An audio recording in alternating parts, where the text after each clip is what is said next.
नमस्कार साथियों, आप सबका पुनः स्वागत है श्रद्धा वेद पुराण में। तो आज हम लोग डिस्कस करेंगे श्रीमद् भगवद गीता अध्याय 7 श्लोक 17। इससे पहले हम लोगों ने अध्याय 1 से 6 तक सभी श्लोक सरल हिंदी भाषा में दोनों ही चैनल श्रद्धा एस्ट्रो ज्योतिष, श्रद्धा वेद पुराण में अपलोड कर दिए हैं। आप में से कोई भी व्यक्ति भगवद गीता को सरल हिंदी भाषा में समझना चाहता है, आप प्लेलिस्ट सेक्शन में जाएं, जहां आपको 700 के 700 श्लोक मिल जाएंगे। शुरुआत करते हैं। भगवान श्री कृष्ण, इससे पहले वाले श्लोक अर्थ में यदि आप देखेंगे, यानी 7वें अध्याय का जो 16वां श्लोक था, उसने भगवान ने बताया कि 4 प्रकार के अलग अलग प्रेम करने के तरीके हैं प्रभु से, परमात्मा को जानने के। तो अलग अलग प्रकार से कोई उनसे माने कारण हो सकता है, शुरुआत में अर्थ कारण बन जाए, और कोई आर्त भाव से प्रभु को पुकारता है हृदय से, और कई बार कोई व्यक्ति उसका कारण बन जाता है कि भाई मैं हर चीज को समझने की इच्छा है, जिज्ञासावश वो फिर परमात्मा तक पहुंच जाता है। और जो चौथा कारण बताया वो शुद्ध ज्ञान या कहीं प्रेम, वो अनकंडीशनल लव है, उसमें कोई शर्त नहीं है। मतलब इससे पहले वाले जो कारण रहे, इसलिए मैं ये जरूर कहूंगा आप लोगों से कि आप 16वां श्लोक अर्थ जरूर देखें, जहां हमने एक उदाहरण देकर भी बताया कि किसी पिता के यदि 4 बालक हैं तो वो किस किस प्रकार के 4 बालकों का पिता के प्रति प्रेम है, तो वो हमने एक उदाहरण के जरिए भी समझा था। तो ये जो चौथा बालक है, उसका जो प्रेम करने का तरीका है, उसमें ऐसा नहीं कि बार बार उसको पिता के सामने जाहिर करना पड़ता है। पिता जानता है कि भाई कई बार ये लोक व्यवहार में अभिनय नहीं भी करता है, लेकिन हमारा जो प्रेम है वो अनकंडीशनल है। मैंने कई व्यक्ति आपने देखे होंगे, उनको बार बार रियलाइज कराना पड़ता है कि मैं आपसे प्रेम करता हूं। जो भी लोक व्यवहार में रीतियां उनका वो बड़े अच्छे ढंग से पालन करता है, तभी सामने वाला समझता है कि हाँ, ये प्रेम वास्तव में करता है। और कुछ ऐसे होते हैं, उनका हृदय का प्रेम है, वो किसी कारण से किसी उनके कार्यक्रम में चले भी जाएं, नहीं भी चले जाएं, उनका विश्वास कभी कम नहीं होता कि भाई ये व्यक्ति तो अपना पक्का प्रेमी है, इसमें तो अपने को कोई शंका है ही नहीं। तो ये समझना चाहिए कि कई व्यक्तियों को बार बार प्रूव करना पड़ता है कि मैं आपका वास्तव में भक्त हूं, मैं इस प्रकार से कोई आपके लिए बहुत बढ़िया चीज लेकर आया हूं, और उस प्रकार नियमावली क्या है, कैसे बिठाना है, कैसे उठाना है। और कुछ ऐसे होते हैं कि प्रभु मैं ये सब तो नहीं जानता हूं, कोई साथ में मेरे आया तो वो ले आया, मुझे पता नहीं है, लेकिन मेरा जो आपके प्रति जो मिलन की चाह है वो जस की तस है, उसमें कभी कमी नहीं आती है। चाहे मैं आपसे 1 साल के बाद मिलूं, 1 महीने के बाद मिलूं, अगले दिन मिलूं, मेरा व्यवहार वैसा का वैसा ही होता है। तो वो किसके लिए है, भगवान ने किस भक्त को उस कैटेगरी में रखा है। तो उनमें नित्य मुझ में एक ही भाव से स्थित अनन्य प्रेम भक्ति वाला ज्ञानी भक्त अति उत्तम है। माने उन चारों भक्तों में जो चौथी कैटेगरी भगवान ने बताई थी, ज्ञानी, वो जानता है कि यही वास्तविक कारण है प्रेम का। अब कई बार हम विकल हो जाते हैं, भाई हमारे पास अर्थ उपार्जन नहीं है, धीरे धीरे वहां से फिर हमें मार्ग भगवान की तरफ जाने का मिल जाता है। तो मूल कारण अर्थ हो जाता है। कई बार हम परेशान हो जाते हैं, इस धरती से, इस संसार से परेशान हो जाते हैं, फिर वो प्रभु को पुकारते हैं। ठीक हो गया, जैसे गजेंद्र मोक्ष के स्वरूप में हमने समझा था। और तीसरा कारण क्या बताया था कि वो जिज्ञासा है उसके मन में, हर चीज को वो जानना चाहता है।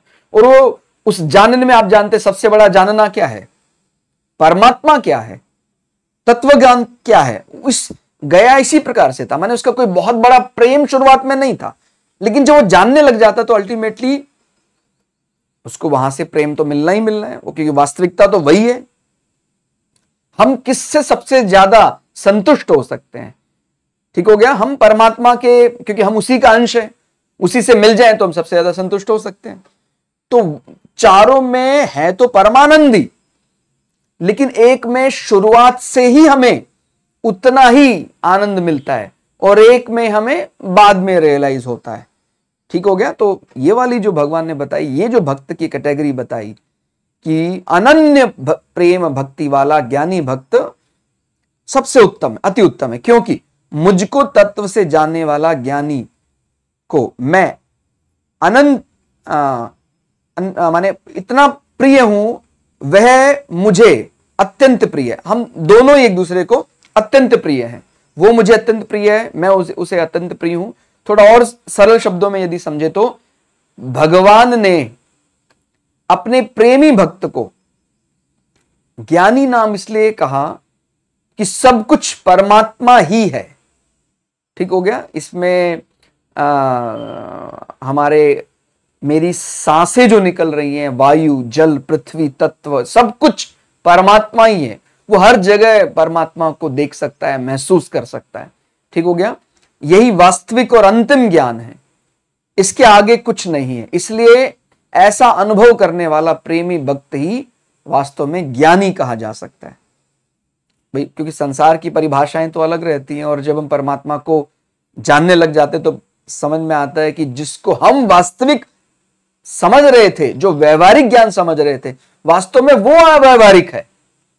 कई बार हम कह देते हैं ना कि भाई ईश्वर का भक्त बहुत ज्यादा हो जाता तो कई बार वो थोड़ा सा सांसारिक दृष्टि से अव्यवहारिक हो जाता है।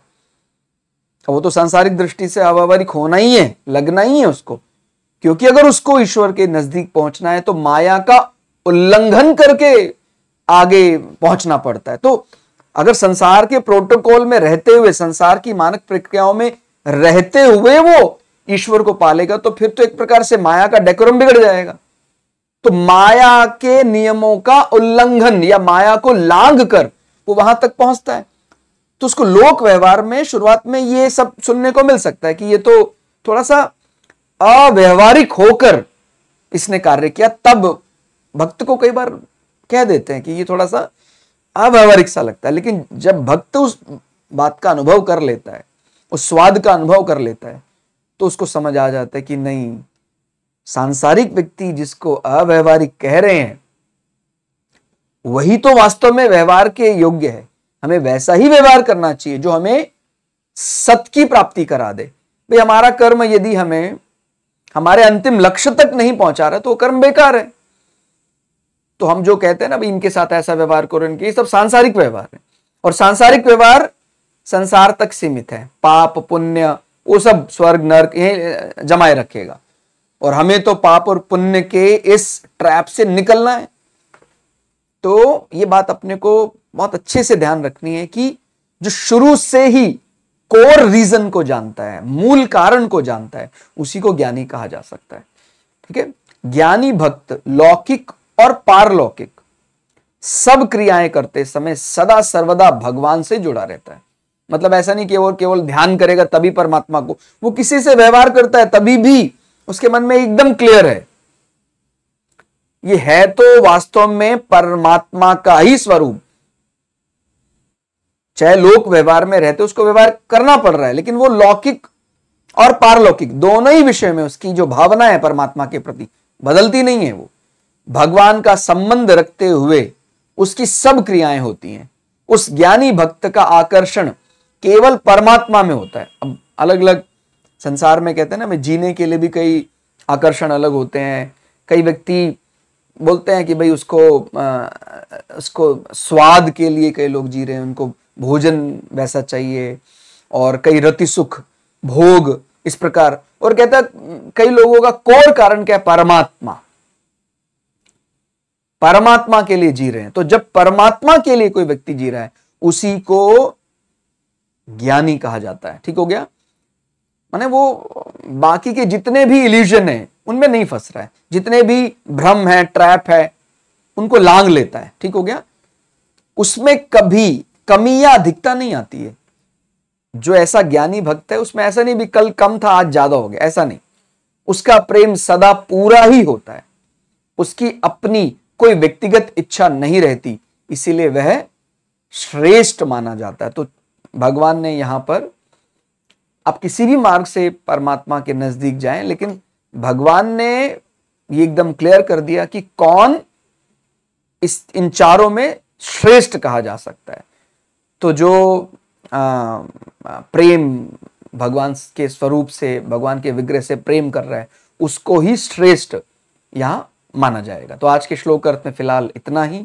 श्लोक अर्थ आपको कैसा लगा कमेंट करके जरूर बताइएगा। मिलते हैं अगली वीडियो में, तब तक के लिए जय श्री भगु पराशरा, जय श्री शुक्राचार्य, नमस्कार।